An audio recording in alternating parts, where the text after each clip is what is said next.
Not last week, the week before even, was round one of the DDR Racing kind of sponsored cheapest chips type series. As a rough guide, very rough, I'm going to post a link to where you can find the actual rules and regulations of this particular series in the comments below. So go and have a look and check that out. Check out Mr. DDR himself. I'll post a link to the Facebook page and all that sort of thing. Needless to say, there were some tweaks and bits and bobs that are different to a normal mini race series that we run with all the current manufacturers, people like Mardave, Camtech, Batcave, and now TWR as well. Sort of like not quite mass produced, but you know what I mean, more commercially available. The idea of the DDR is you go and get yourself a 3D printer and download the file, of which I think it's maybe £5-10. It's pennies really, and you can print as many parts and you print your own car and then build it and go and race your own car, which is kind of a cool, novel way of looking at it. Now, again, excuse my rudimentary understanding of the series and all the technical waffle and babble.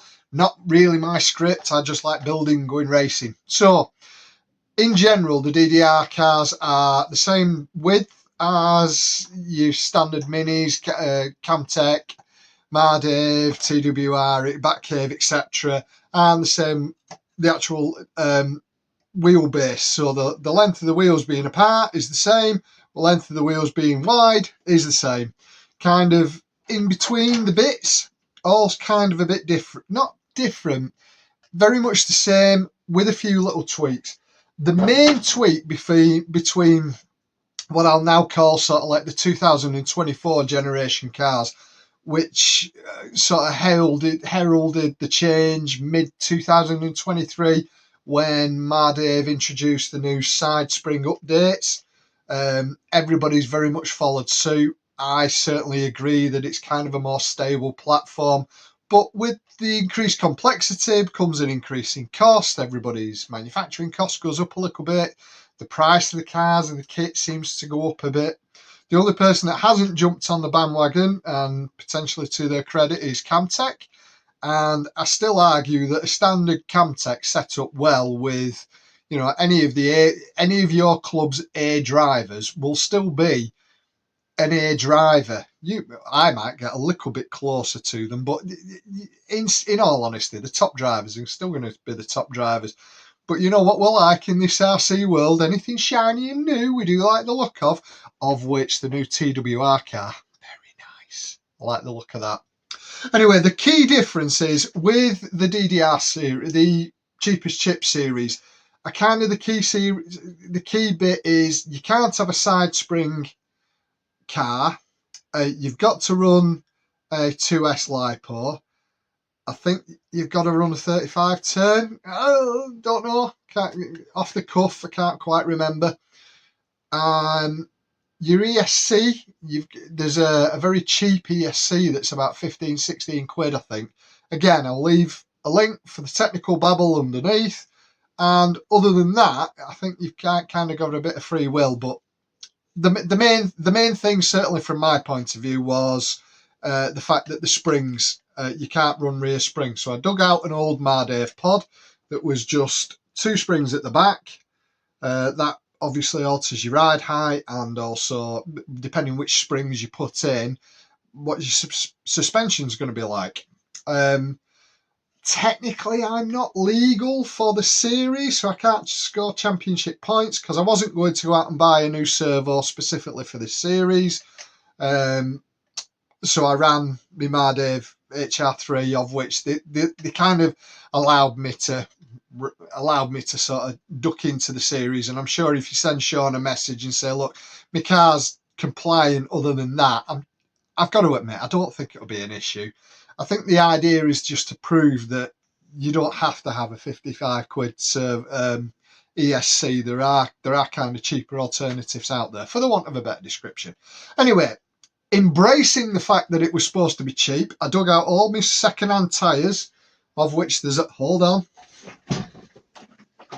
We've all got boxes like this floating around full of half broken tyres that are one side's chunked, the other one's all right, and you put it to one side and think that'll come in useful. I'll use that eventually. So in the spirit of the whole trying to be cheap, I didn't put anything new on the car, if that makes sense. So I ran old tyres. They weren't they weren't very good. Gosh, it took a lot of getting into. Now, when I've run a 35 turn 2S with my hot hatch, I've seemed to have that quite well dialed pretty much straight away. A couple of tweaks here and there, and certainly tyres have been I don't know why that clicked on, and certainly tyres have been a big issue, but with the Mini, gosh, it felt like a struggle. I'll post the lap times for the first 3 qualifiers, but I was nowhere. And then it all seemed to start to come together. I added some weight across the back there to add a bit more weight down. That seemed to improve the car. And then, like anything, it's all tweaks and changes, trying to look for what will make the car settle a bit more. I had very hard springs at the back. I changed them to much softer ones, so it seemed to ride the bumps a little bit better and just seemed to handle a bit better. I also, 9 times out of 10, I'm usually running very hard springs at the front because I like a car that will understeer through the corner, and as you lift off the gas, that'll help the car rotate around the corner, and then I can get back on the gas. Didn't seem to be the case with this. I've ended up putting softer springs on the front, softer springs on the back. Maybe that was the old tyres that I was struggling with. Who knows? But it was certainly not a frustrating night because, again, there's nothing really on the line. But it is very much a night of problem solving and getting back into the actual, oh, bloody hell, I've got to concentrate on setup. And why is it doing that? And a lot of head scratching. And as always, all the races that you race with, I don't care which club you're at, 90% of them are all dead helpful, and they'll all see and watch your car for you and like, oh, Brad, have you tried doing this? Have you tried doing that? It's a fantastic community that way. Everybody's out for everybody to have a good race as opposed to, keeping something to themselves. So yeah, right. I'll stop waffling. I'm going to go through some of the lap times from my qualies and just you can see how poor I was. And then we'll play the final. Right.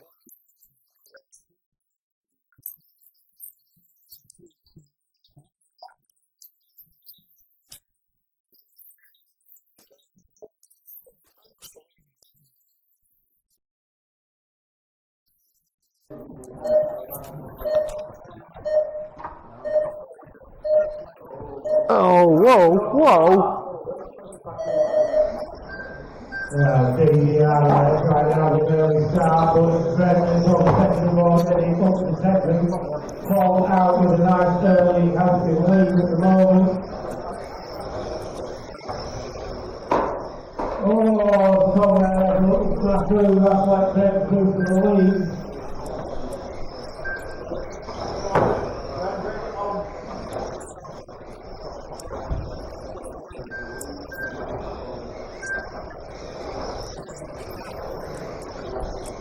So Brent with the early advantage. Sean second, Tom closes and close down in third.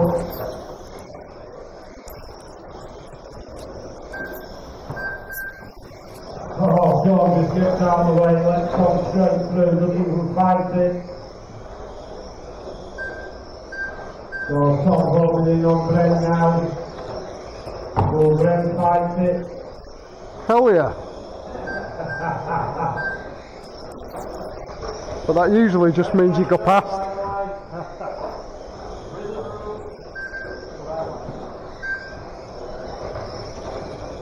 Closest battle over that into first. Third managing to hold off just a little bit of an advantage over Tom. Preston's doing all right. That man's all right to finish up the best. Yep.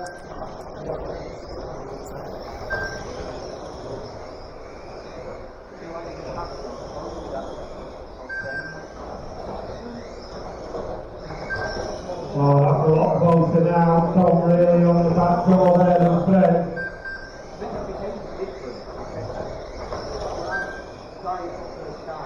Oh, didn't have the overstep there. He's got it now, Sean.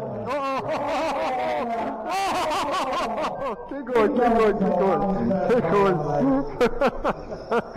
This side of the track. Anywhere, anywhere. Yeah, I'll have that lap.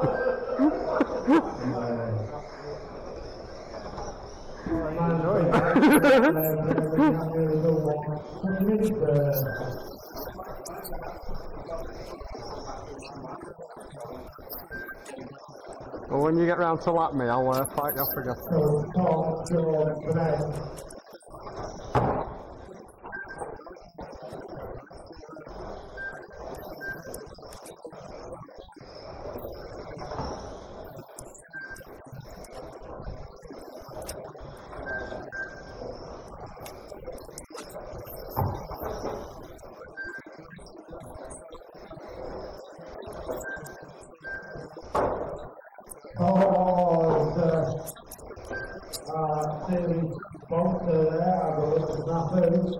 Let's press through, even though that's not where it should be on track.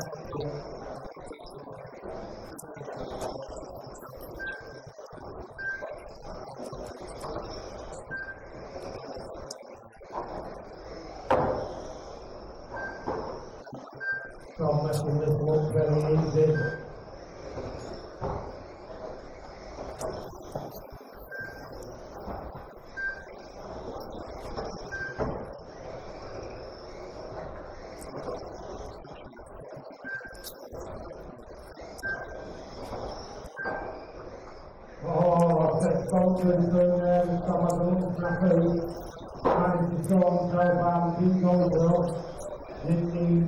In the outside assistance. The running order at 4 minutes is 1, 3, 2.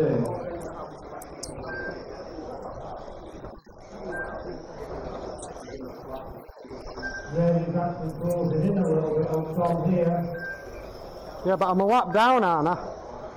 Well, technically you should be, but not close to the clock, you know. Oh, marvellous. Well done, Graham. Fiver for you, Graham.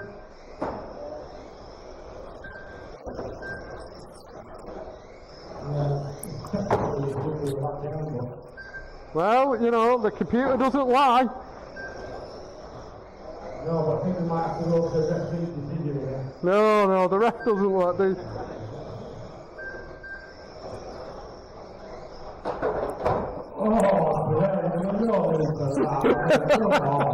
I got all excited, sorry. We've got just under a minute left now.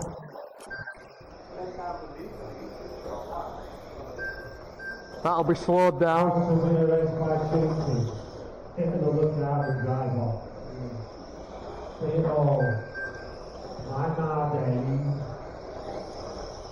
I didn't notice, I didn't mention that in past 3 videos.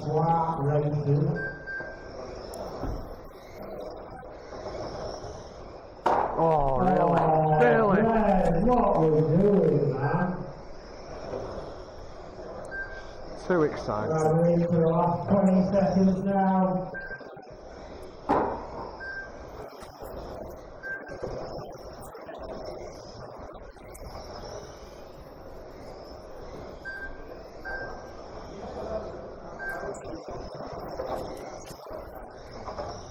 Who's going to get an extra lap, anybody? No, that's it, everyone's Battle.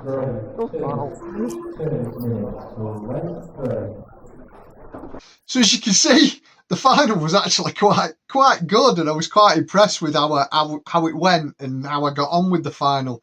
Yeah, big shout out to racing with Tom Berry again, though. It was nice to see him, and it was good to have a race with him again. I've not seen him in a long time, so that was good. Talking down, shouldn't talk down, talk to the camera. Other than that, cheers as always for tuning in, guys. Stick around. I'm full brushless system now on my other Mardave, so we'll see how we get on with that over the coming weeks. And as always, toodle pip, guys.